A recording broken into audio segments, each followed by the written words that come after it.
theistic evolution, its very label lets you know what they mean. They're trying evolution is true, and that evolution is the means by which God creates. What generally ends up happening is it's very long and very on God. What has happened far too often is that almost putting label upon a world that has little or no for divine action. Now, could God have created by means of evolution? Of course he could.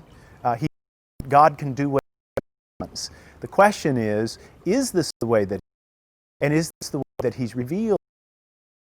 And I would argue that both nature and Scripture, that there is a very evidence for divine action in the world in such a way and a one.